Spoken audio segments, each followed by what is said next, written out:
మంచి పాత French bread loaf కి చీజ్ ని కలపడం, వెల్లుల్లి బ్రెడ్ ని చీజ్ తో కలిపితే బాగా ఆకలితో ఉన్నవారికి బావుంటుంది.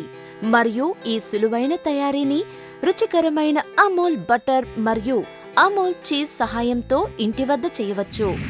మీకు కావలసిన పదార్థాలు ఫ్రెంచ్ బ్రెడ్ లేదా బాగెట్, సగం cup Amul butter, Amul process చేసిన చీజ్ ముక్కలు, 2 టేబుల్ స్పూన్ వెల్లుల్లి మరియు 1 టేబుల్ స్పూన్ ఫ్రెష్ పార్సలీ.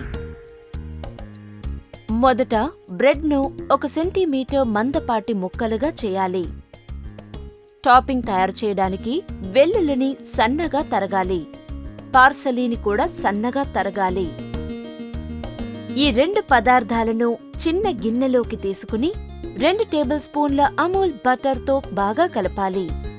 ఈ మిశ్రమాన్నంతా బ్రెడ్ ముక్కలకి అంతా పోయాలి. ఇది సమంగా రాసేట్లు చూడండి. ఇప్పుడు దీనిపైన యమ్మీ అమూల్ చీజ్ పూసే సమయం. చీజ్ ముక్కలను బ్రెడ్ ముక్కలపైన సర్దండి. మీరు దీనిని మీ ఇష్టమైనంత చీజీగా చేయవచ్చు. బ్రెడ్ ఇప్పుడు వండటానికి సిద్ధమైంది.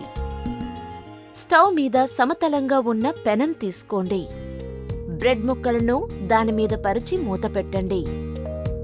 2-3 నిమిషాల తర్వాత మీకు కమ్మని అమూల్ చీజ్ బ్రెడ్ మీద కరిగే వాసనను, వెల్లుల్లి బ్రెడ్ పూర్తిగా సిద్ధమయ్యింది అనడానికి ఇది రుజువు.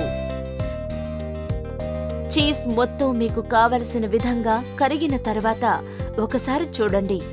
అప్పుడు స్టవ్ను ఆర్పండి. ఇది వేడిగా ఉన్నప్పుడు అందజేస్తే బావుంటుంది. కనుక ఇప్పుడు ప్లేట్ తీసుకోండి. రుచికరమైన, పరిమళమైన మీ సొంత అమూల్తో ఆకలిని పుట్టించే దానితో ఆనందించండి.